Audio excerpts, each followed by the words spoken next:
Roy Goodman, host of Higher Education Today, a production of the University of the District of Columbia. Welcome back to the education program that connects you to contemporary issues, people, and institutions involved in the business of higher education. Today we'll be talking with Ohio State University President Gordon Gee about the future of higher education in the United States and around the world. Dr. Gee is one of the most experienced university presidents in the nation, having also served as president or chancellor of Vanderbilt University, Brown University, West Virginia University, and the University of Colorado. Gordon Gee earned his undergraduate degree from the University of Utah and his law degree and doctorate from Columbia University. Dr. Gee is a member of the National Commission on Writing for America's Families, Schools, and Colleges, and is the author of 8 books and numerous articles on law and education. Welcome. Well, thank you. I'm glad to be here. Well, and it sounds like a guy who can't hold a job from what you just talked about. In terms of you? Yeah, right. Well, it seems like you're doing fine. Well, speaking of holding your job, one of the things on your job, I understand, that you do every summer is you take a tour of Ohio universities. Is that because you're looking to go to another Ohio university to be president, or? No. What I do is I do see a number of colleges and universities in the state. You know, Ohio is rich with higher educational institutions, public and private, some of the very best public and some of the very best private institutions. But what I do is I visit every county. Try to visit most of the counties. Just to your listeners, I have been president of Ohio State twice. I was president of Ohio State for 7 years, then I left to go to Brown and then to Vanderbilt. I was gone for 10 years, and when I returned, and I did this during my first tour, is I would go and visit with legislators and colleagues and friends and people in all of the counties. There are 88 counties in Ohio. And so that's a fairly substantial tour. I was telling someone a very interesting story that when I was at Vanderbilt, I'd accepted a teaching or a speaking opportunity in Berlin, Germany. Mm-hmm. This is the difference between a public university president and a private university president. And so, but when I moved back to Ohio State, instead of being in Berlin, Germany on that particular day, I was in Berlin, Ohio. Mm-hmm. About 800 people. It was the center of the Amish country in this mm-hmm. in the United States. So. It's a way for me to connect. I'm president of the largest, most comprehensive university in America. It is not only a major research university, mm-hmm. but it is the largest land-grant university. So being very attached to communities is very important.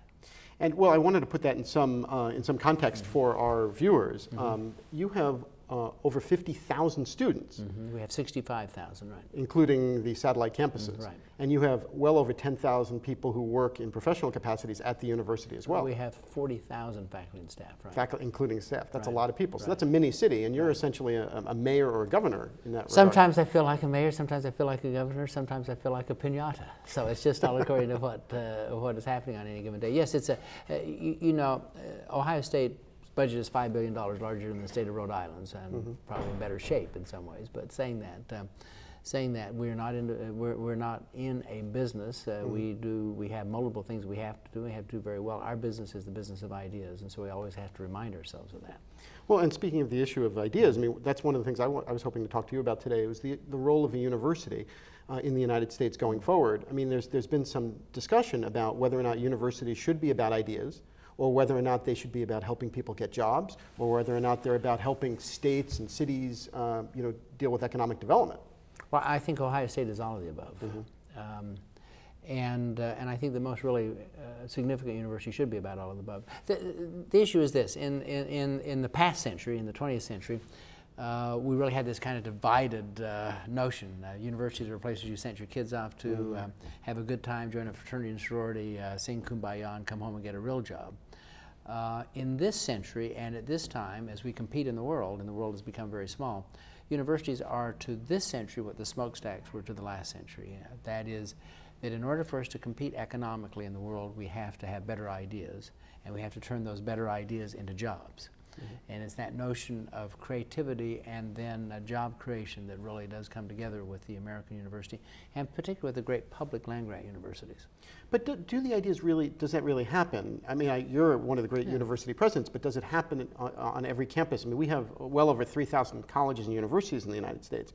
And it might be a fair question to ask whether or not every university is really generating all those ideas. Well, you know, one of the great things about the American higher education system, Steve, is the fact that we have a diversity among them. We have public and private, small and large. We have Catholic and Mormon. Mm-hmm. You know, we have all of the kinds of institutional choices, and I think that that's what makes the strength of the American higher education system. Of the 50 universities, major universities in the world, 40 of them are in this country, one of them in Columbus, Ohio, I might note. And saying all of that, that does not mean that we all have to have the same mission. The small liberal arts colleges, I think, are really about an intimate, intellectual environment, learning in many ways for learning's sake. A place like Ohio State, of course, we have great humanities. We have one of the most fabulous arts programs in the country. We also have engineering and professional schools, and so those callings are different.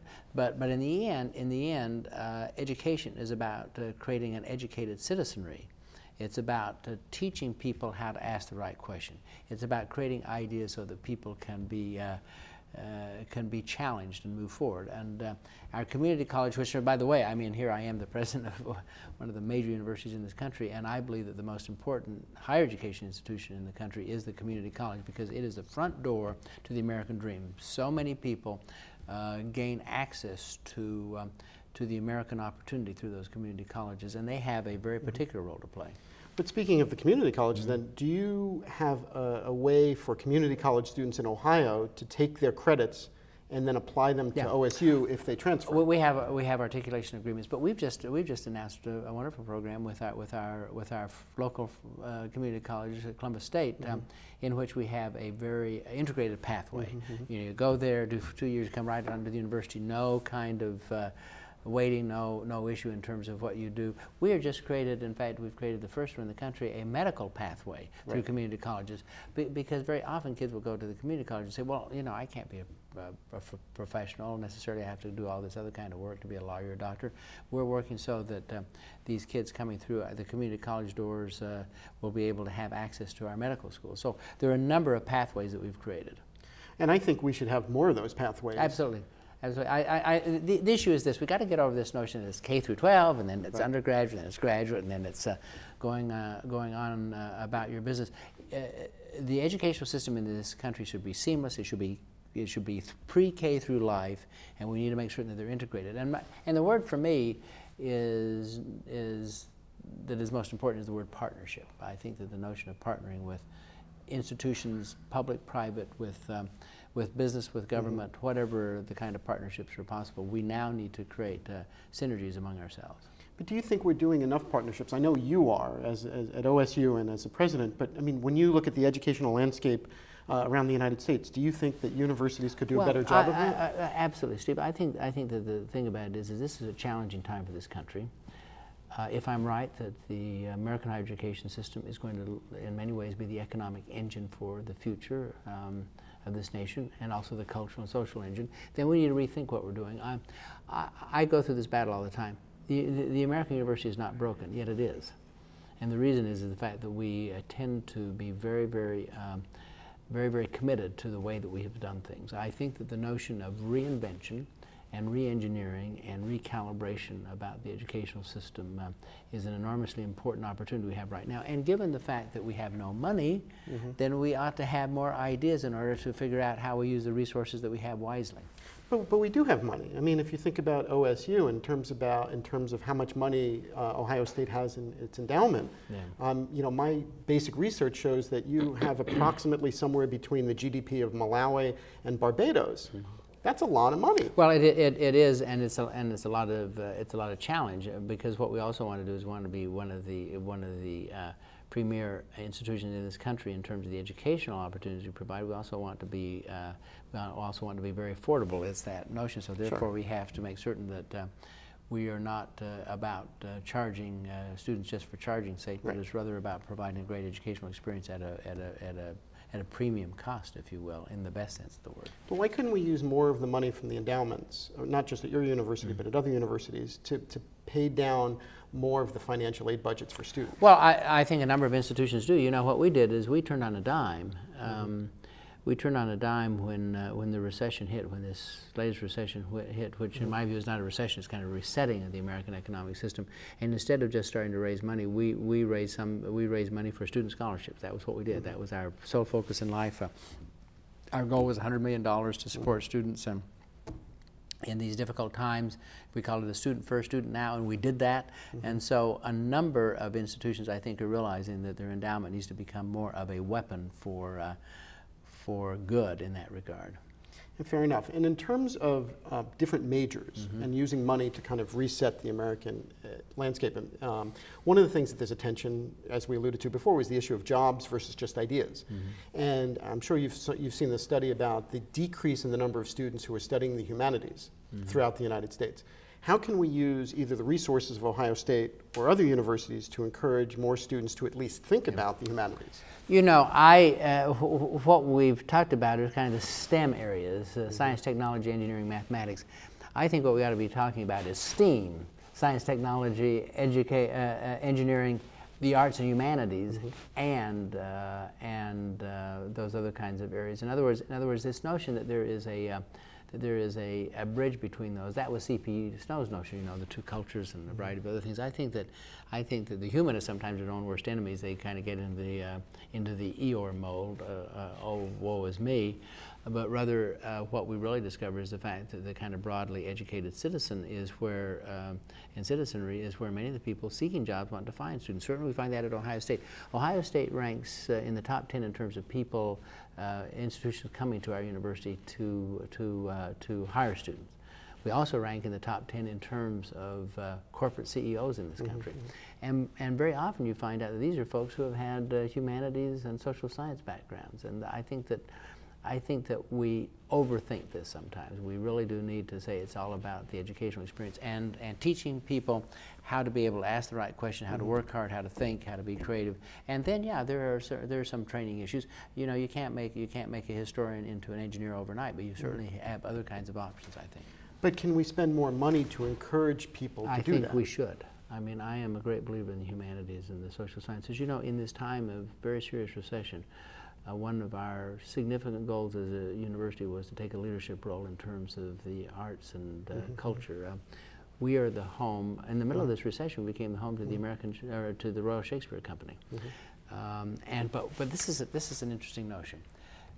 It wasn't just about the theater company coming and providing opportunities for our students to see what they're about, or for us throwing plays in New York, whatever we are. We're bringing the Royal Shakespeare Company to New York for an 8-week run. I hope you'll come and see us this summer. But saying that, what we did is we created something called Stand Up for Shakespeare, teaching the humanities through Shakespeare in rural high schools to get students to be really interested in the humanities and the social sciences as part of what their life is about. Yeah, we need to do a better job of connecting all of those ideas together, and it ends up in good jobs and good communities. And then speaking of those ideas, there are some people who at the end of the day are always just going to look at the university as a job placement center, and that's that. Well, those are, if you look at a great American university as simply about job placement, that is the old Germanic notion of a technical Hochschule. You don't want to have that. You know, one of the things that I've spent a lot of time in China recently, the Chinese, when you take a look at you know, Beijing or Shenhua, they're two great institutions, Fudan. They are really moving to trying to figure out how the American creativity system works, and so therefore they're really thinking about taking the arts and sciences and humanities and putting them back into engineering and a variety of other things. I believe it's that cross-cultural pollinization on a university campus that creates the opportunities for people to be broadly based. In the end, the American system works if we're not technocrats, but rather if we have an ability to be able to think beyond the boundaries of where we are necessarily trained. Fair enough. Do you feel threatened by the Chinese universities, or do you welcome them to? Oh, no, I think the world has changed. In fact, we are the first major university in this country to really require our students to have passports, because I believe that's the driver's license of the world. We have opened an office in Shanghai. We will open an office next year in Mumbai, and a third office in Sao Paulo. I think that one of the great opportunities for us is to send students to the world to have ideas come here. One thing I would like to urge Congress to do is that particularly when these graduate students walk across the stage at Ohio State and get their degree that are international, I'd love to be able to staple a green card to their diploma, because I think that it's important for us to become much more international, and for people to stay and remain here with us, and for us to transport to the rest of the world. And it's not about competition. It's about I think, solving the world's problems, and we only do that by cooperation. And in terms of the cooperation, you send quite a number of students to study abroad every year. We do. You have one of the largest programs in the country. Of course, with 40,000+ undergraduates, we can do that. We also have the largest population of Chinese students in the country on our campus, and a large number of Indian students and a variety of other, we have students from 150 countries who speak 100 different languages. It's a wonderful multicultural mixture, but also, and this is a point I'd make, the reason that's important is the fact that I believe that the most important educational experience is not necessarily in the classroom, important as it is, but it's that opportunity to have different people of different cultures with whom you eat, with whom you have an opportunity to play, with whom you have an opportunity to go to shows with. All of that makes a mixture of the intellectual environment that's important. And in terms of that intellectual environment, I mean, one of the interesting things about Ohio State is that it's so large that you can find that intellectual environment anywhere you want to go. We're kind of like Noah's Ark. We do two of everything. And I think that's important. I probably am the only university president in the country, honestly, who can say that you can find your place at Ohio State, because if it's not Ohio State, it literally doesn't exist in terms of an idea or an opportunity. And that's not simply in terms of programs, it's also in terms of student options. We have over 1,000 different student groups, everything from, Habitat for Humanity to the Young Communist League. I mean, we do everything. And that way, then, students have an opportunity to be at a big place and find small places in which they can engage in their own interests. Well, you certainly practice what you preach. I mean, you're the first person who's ever come on the show who's quoted Noah's Ark and Eeyore. At the same time. So congratulations. Thank you very much. I'll take that as a compliment. I will. That is. In terms of, I wanted to ask you a question about this kind of cultural stuff that we see from place to place. Yeah. You know about the old British joke about raising money for a university, and the British joke that going to a British person and asking for a donation to a university is a little bit like going to an American and saying, can we have a donation to the Defense Department? How do you bridge those kind of cultural well, I think ways? As universities get much more multinational, for example, I mean, the British are a prime example of that. Both Cambridge and Oxford have fundraising arms in the United States right now. Now. And the answer is that in today's world, what we have to do is we have to understand that there's just not one way to salvation. There's just not one road to that, and we have to, I think, in an institution, think differently about all of our various constituencies and work and therefore work about that. There's not a playbook. I make this point. I mean, on a broader scale, I make this point of moving from West Virginia, then to Colorado, then to Ohio State, then to Brown, then to Vanderbilt, and back. People say, well, gosh, you've got a lot of experience. I say, I have to relearn my job every day because each place is different, each culture is different, each opportunity is different. And I think if I, as university president, thought about those institutions as fungible commodities rather than as differing challenges, I would have made an enormous mistake. And that's why we need to think about all of the various kind of challenges we have regarding these international issues. Right. Well, in terms of the domestic issues, do you believe and see that you have too many mandates or regulations? Oh, yeah. I think the problem with the problem that we have right now is the fact that we're underfunded and over-bureaucratized. And if in today's environment in which there are not going to be enough resources, then at least the one thing that Congress can do and that state legislators and others can do is they can give us freedom. I think about it in kind of the old Mosaic law, let our people go. Because what they do is they quash the entrepreneurial spirit, they make it difficult for us to be able to do our business. We have to sign 17 forms and go through a variety of hoops. I would never suggest this, but I had a CFO at West Virginia University when I was very young. He did a calculation that showed that if we allowed everyone to steal $1,000, it would be a lot cheaper than the kind of bureaucracy we have to deal with. I think that this is a public show, you realize. Yeah, I realize, and I don't want to get sent off to jail. But my point is this: my point is this: is the fact that we have what we've done is we've overregulated the system to the point that it is really too bad. Too bad for the kind of creativity we need to have. And there are more regulations coming down. Someone is kind of the old shower regulation. I was with someone the other day. Gosh, someone reads something in the morning and they're a congressman, and all of a sudden they say, well, gee, we've got to do something about that. Take a breath. Get a life. Realize that the universities are not Red Cross units. We can't solve the nation's problems. We also can't be overregulated in order to solve the nation's problems. But would you take less money in exchange for those fewer regulations? Well, I believe in both money and I believe in support, but I also believe the regulatory atmosphere costs a tremendous amount of money. Ohio State University has a $5 billion budget, and 10% of it comes from the state. We are taking a haircut this year, not bad. Our governor, our bipartisan legislature over the last 3 years, and our governor, bipartisan legislature this year, have continued to believe that higher education is a major priority in Ohio. We're blessed about that. But nonetheless, when you think about the fact that you receive 10% funding and yet you have this overburdening regulation, we need to move toward the entrepreneurial university is the way that I think about it. But let's press, if you don't mind me asking you, pressing you a little bit on this. I mean, what happens if the state of Ohio said, well, we hear you, President Gee. What we'd like to do is give you 5% of your budget instead of 10% of your budget, and get rid of X, Y, Z regulations. Well, I think I think everything is negotiable. I mean, in the end, if we receive total freedom and are able to be entrepreneurial, I think that would allow us to be very, very flexible in terms of our funding issues.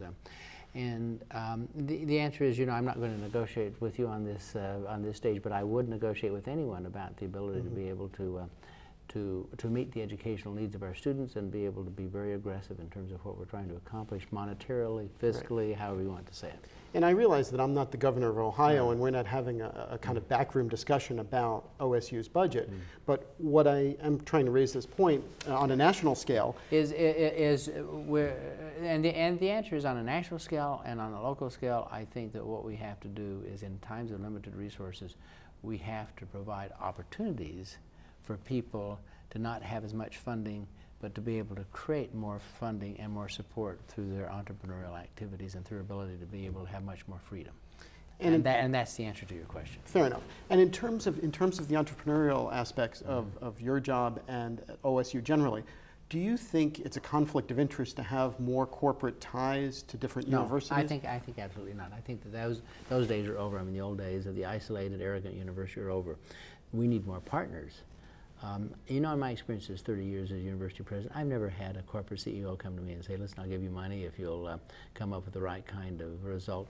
I mean, clearly there are issues that need to be worked through, but that is just simply nonsense. No, we need to create partnerships. And by the way, the American enterprise, the corporate enterprise, does not have the resources to be able to create the kind of ideas and energy that we need to. We do. Together we make great music, and so those are one of the things we need to take a look at. Ohio State ranks second in the nation in terms of corporate support for its research, and we're proud of that. And how do you deal with the issue of research in terms of overhead costs and in terms of allocation of resources? Obviously, we don't build mausoleums. We try to make certain that our overhead costs are really going directly to what overhead is about. You understand that there's kind of this line that crosses if the federal government negotiates down its overhead so much that you're paying people, you're paying to do to federally based research, then that line is not the one that we can cross. So this conversation needs to continue, but clearly universities need to be very cognizant that they can't put the kitchen sink in on those overhead costs.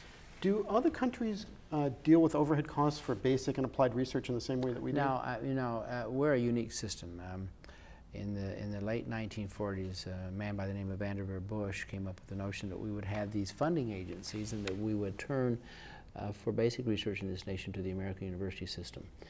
The Germans, the Japanese, the French, almost all other institutional entities in the world really have kind of federally based research functions.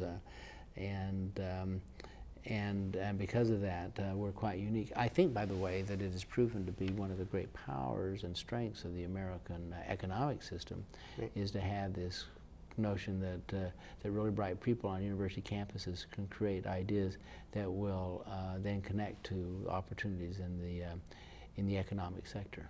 Well, it certainly is an unusual situation, and one that I think you're right. It does show the strength of the American system and also the uniqueness of the American education system. Well, we are very unique, not as unique as we used to be, because what has happened is the fact that we've trained people and they've gone back over the world and they've created systems that are that are very similar in power and quality and very competitive with us. So I think about the Australians, I think about the Chinese, the Singaporeans, you can go on down the line. Clearly the world is one of intense competition right now. Fair enough. We're almost out of time. The last question I wanted to ask you about is about I can't believe it. Can you believe it? No, I really can't. The issue of the secret sauce. Yeah. You are considered one of the great, if not the great, university president in the United States in our time. What tips would you give for other university presidents who are about to become president of their institution? Yeah, well, first of all, I mean, I would say to everyone, don't be too ambitious too early. I was 36 when I became university president, way too young. I learned on the job, and that was not terribly healthy. I think the second thing that I would say is the fact that there are probably 3 ingredients for success of a university president. One is the fact that you have to have very thick skin. You're going to be criticized no matter what, and if you can't take the criticism, then don't get into the business. Secondly of all, you have to have a good sense of humor. If you can't laugh at yourself, if you can't take your work seriously, but not yourself seriously, then you're going to have a difficult time. And the third thing is, remember this, that no one else has the same facts that you have, and no one else has had the same conversation. So when you make a decision, stick with it. Do not be persuaded by the kind of instant gratification or instant feedback you receive. You got to stick with that decision, make a good one, and then move forward. Nerves like sewer pipes. Words to live by. Thank you, Dr. Gay. Thank you. If you would like additional information about Gordon Gee or The Ohio State University, please visit the OSU website at osu.edu. Thank you for watching. We will continue to bring you quality discussions about important matters in today's college and university world. Please join me again for another edition of Higher Education Today. I'm Steven Roy Goodman, and you've been watching Higher Education Today.